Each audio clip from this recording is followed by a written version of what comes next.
Can you hear me now? So I've now been talking for 25 minutes. Nobody will hear this when they watch it later. That'll be fun.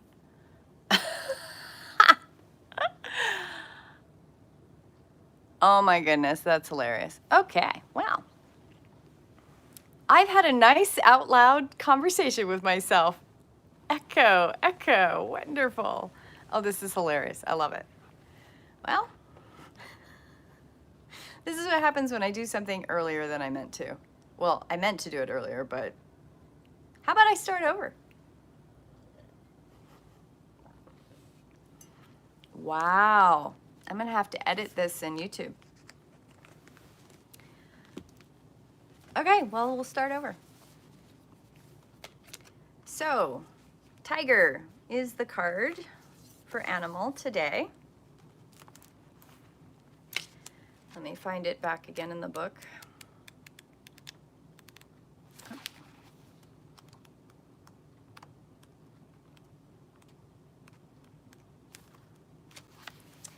Okay, tiger.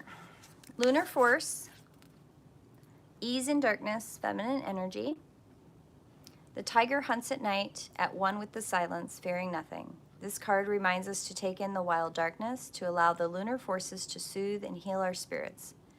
Sensuality, receptivity, and devotion are all heightened in the midnight hour, and the tiger takes advantage of these boons. Spend some time in silence this evening, drinking in the potent calm. There is nothing to fear in the stillness except the awakening of your own power. When in balance, passionate, strong, and sensual. When out of balance, overstimulated. To bring into balance, candle gazing. Isn't that beautiful? So, tiger really for me is very much reminding me. So tomorrow I have the Livingston Fair, and I cleaned my calendar off so that today is all about staying at home and resting and doing the things. And tiger says it's really important to take time in silence, which is wonderful. Drinking the calm of silence. I love that. I love that. It's beautiful. And we're doing number 25, Blessings to Begin, out of the Kuan Yin deck. Here we go. That's this card. Sometimes, something wonderful is beginning in your world. When there are new opportunities coming your way, say and act on them. Say yes. The Divine Mother has sent these to you so that you may find your way and ultimately help not only yourself but others too. Through your life journey, do not feel guilty or unworthy for any assistance, help, or free pass that you receive at this time. The Divine is moving you forward with loving purpose. Whatever stage you are in the manifestation of your dreams, be it the earliest glimmer of a vision or one that you have dedicated decades of your life towards, the gift of the Divine Mother is bestowing upon you success. She has guided you and shall continue to do so, offering protection whenever you need, whilst you allow room to spread your wings and empower yourself by taking responsibility for your efforts. Isn't that beautiful? I love that. And then, this is the awesome card. This is the theme of my week, right here. Nangpa. To heal the inner pain, the soul may need to investigate the darkness within. Venturing into our suffering can help us understand underlying issues and what will ultimately bring peace. Purposeful descent into suffering to liberate pain is a transitory process. Pain is not a place to permanently dwell, but rather a place to pass through in order to transform one's being, one's life for the better. It can be difficult to find the courage to enter our suffering, and also difficult to find the courage to not become stuck or embittered. You are traversing a path that is ultimately leading you towards the light, though it may first lead you through darkness. Stay connected to the instincts that tell you good things are on the way, and do not allow your mind to become clouded by fear. Allow such thoughts and emotions to pass by like shifting weather. Stay steady and persevere, but keep your experiences in the proper context as a healing journey that will resolve itself. That which was dark shall become light. That which wrought suffering shall become your key to freedom. Be assured, for the rising of the light is imminent. So I was saying before before I realized that the sound wasn't working, that the theme of this week is this card. It really is. It's about the seeming darkness and how fear can trap you, and it can really trap you in this place where you get caught in your own ego fear, right? And I've traveled from one end of the valley to the other every single day this week, and sometimes twice. And the theme seems to be fear, worry and fear about your fear of being alone, people's fear of not being able to let go, fear of being left behind, fear of circumstances, fear of not knowing. And fear is very much a trap of it all being about you. And I learned a long time ago that I statements are very powerful when you're talking with people and you're resolving conflict, where it's, you made me do this, you. Instead, it's, I feel this, and I would like to know what you think. I feel this, I have a question. And I use that all the time. And breaking out of fear is a hard thing to do. You have to go through the bottom of the well of your perception of light and dark, your perception of right and wrong, to live in that place of gray, that place where there is no 100% right answer. There is no 100% right or wrong way to do something. There just is choice. There's a choice of, do I have an apple or an orange? Do I have hot coffee or do I have tea? Do I choose when somebody gives me quote unquote bad news? Do I choose to be afraid or angry or upset? Or do I go to that place where I accept that these are my choices, and sometimes I choose not to participate in the choices? Those are all choices. And choice is something we have here that is a powerful paradigm shift. You don't have to choose to be in fear, but you do have to work through the gauntlet of the vastness of the emotional journey to grow. You do have to do that. We all have to do that. I am not exempt from that at all. You know, I'm going to this fair tomorrow, and I know that Fridays are kind of sacrosanct to me anyway. Like, I really want my Fridays to be, if I want to have tea with a friend, I do. If I don't, I can stay at home and have 5 or 6 Epsom salt baths in a row. Fridays are my day. My husband's at work. My stepson's at work. I have the house to myself. I can either go online or not be online. I can do ecstatic dance in my living room. I can go out to the backyard. I can go up into the mountains. Or I can stay in bed if I want to. I can have my daily devotional, have my tea, and then go back to bed if I want to and read a book about neuroscience, because that, of course, is fun to me.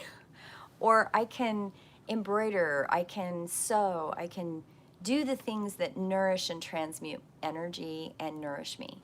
That's what I love Fridays for. Now, every once in a while, I see clients on Fridays, but I try not to. I try to have Friday be my day. And the reason for that is Friday is a day that I can reflect back on the week. Friday is the day that I prepare for my weekend, because sometimes my husband and I do things, my partner and I do things.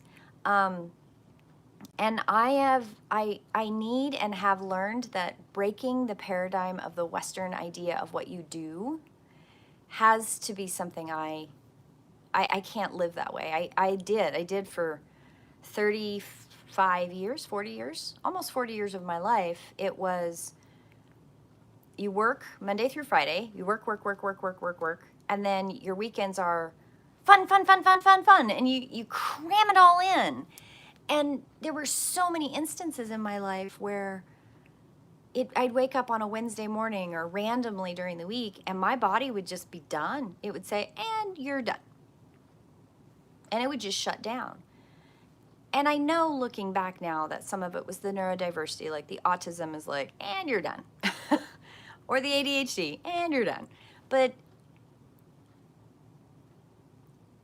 I learned that I can't live in a fear loop. I can't live in other people's fear loop. I learned that for me, dialoguing out whatever my fear loop is, which is why I believe in counselors, which is why I think they're so important. I can dialogue out that fear loop and I can break out of it. And unfortunately, in my younger years, I learned that dialoguing out that fear loop, and I get past the fear loop, sometimes you have people that get invested in your fear loop and they can't let go of it. And then they get mad at you because you have broken out of the fear loop and they can't. So I think for today, one of the biggest things, first off, I'm going to go back and I'm hopefully going to delete all out the silent me yapping for almost 30 minutes because I didn't realize the sound wasn't on. Yay. And the theme for today, I think very much is recognizing that what we're going into this fall time every year, for me, is this amazing time to go within, reconstruct, figure out, like, what are my goals? What are the things I've learned over the year? And I like to do that from Samhain through till solstice. That's my time to kind of reflect. What did I learn this year? What are the things that I accomplished? What are the things that maybe I could have done better?